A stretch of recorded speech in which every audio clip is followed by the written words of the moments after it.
युद्धासाठी मुंबईसह इतर शहरांमधून मानवी तस्करीचं सीबीआयकडून मोठं रॅकेट समोर आलंय।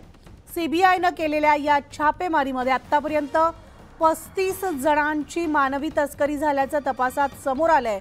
जवळपास 13 ठिकाणी सीबीआयकडून सर्च ऑपरेशन सुरू असल्याची माहिती मिळतेय। मुंबई मालाड इथल्या एका व्हिसा सर्व्हिसच्या कंपनीवर सुद्धा सीबीआयने रात्री उशिरापर्यंत चौकशी केल्याचं समोर आलंय। तर सीबीआयकडून मुंबईसह दिल्ली, पंजाब, चंदीगड या परिसरामध्ये सर्च ऑपरेशन सुरू आहे। तर या प्रकरणी सीबीआयकडून अनेक व्हिसा कन्सल्टन्सी आणि एजंट्स विरोधात गुन्हा दाखल करण्यात आलाय आणि या प्रकरणाचा अधिक तपास सुरू आहे। मोठ्या पगाराची नोकरी देण्याच्या जाहिरातींना आकर्षित करत मानवी तस्करी झाल्याचं समोर आलं आणि अशा नोकऱ्यांच्या खोट्या जाहिरातींना बळी न पडण्याचं आवाहन सीबीआयकडून करण्यात आले। आणि याविषयी आपण सविस्तर अपडेट जाणून घेणार आहोत आमचे प्रतिनिधी प्रशांत बाग यांच्याकडनं। प्रशांत, अतिशय धक्कादायक बातमी आहे, कारण रशिया युक्रेन युद्धासाठी मुंबईसह इतर शहरांमधून मानवी तस्करी झाल्याचं सीबीआयच्या तपासात निष्पन्न झालंय। काय सविस्तर अपडेट्स आहेत?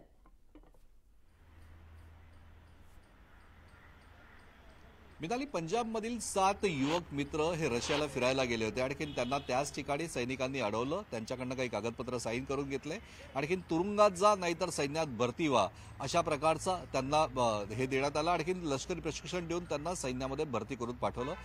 त्यांनी लपून एक व्हिडिओ पाठवला। आणखीन ही घटना उघड केला। आणखीन केंद्र सरकारनं तातडीने या घटनेची दखल घेतली। सीबीआय तपास यंत्रणा सुरू झाल्या।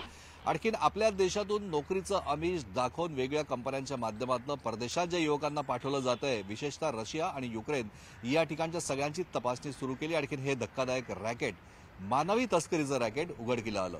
देशातल्या 13 ठिकाणी म्हणजे की चंदीगड, त्रिवेंद्रम, बेंगळूर या अशा अंबाला कॅन्ट या वेगवेगळ्या ठिकाणी वेगवेगळ्या ते व्हिसा कन्सल्टन्सी सर्व्हिसेसच्या माध्यमातून हे सगळं रॅकेट चालवलं जात होतं अशी माहिती समोर आलेली आहे। मालाडचं OSD brothers travels and visa consultancy हे लक्ष्मीनारायण चौकातलं जे कॉम्प्लेक्समधलं जे ट्रॅव्हल एजन्सी आहे त्या ठिकाणी सीबीआयच्या अधिकाऱ्यांनी रात्री उशिरापर्यंत धाडसत्र राबवलं।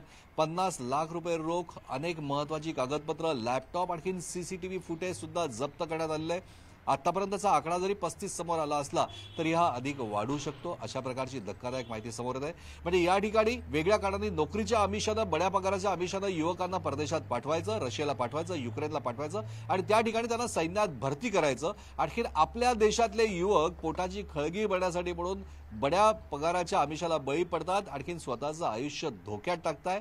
अर्थातच केंद्र सरकारनं अत्यंत गांभीर्यानं या गोष्टीची नोंद घेतल्यानं या सगळ्या धक्कादायक गोष्टी समोर येतात। लवकरच जी माहिती आपल्याला समजते त्यानुसार जे युवक त्या ठिकाणी गेले त्यांच्याशी संपर्क करून जे सैन्यात भरती त्यांना जबरदस्ती करण्यात आलंय त्यांना आपल्या देशात परत आणण्याची प्रक्रिया सुद्धा सुरू होणार आहे। पण सीबीआयनं सुद्धा की या फसव्या जाहिरातींना, ज्या सोशल मीडियावर खूप मोठ्या प्रमाणात जाहिराती सुरू आहे त्यांना बळी पडू नका, अशा प्रकारच्या जाहिराती या आयुष्याशी धोकादायक आहे। आणखीन कोणत्याही परिस्थितीमध्ये रशिया आणि युक्रेन इथल्या संबंधित कोणत्याही जाहिरातीला प्रतिसाद देऊ नका, हे सीबीआयनं आवाहन केलंय, हेही लक्षात घेणं महत्त्वाचं आहे। मिनाली, नक्कीच धन्यवाद प्रशांत या सविस्तर माहितीसाठी।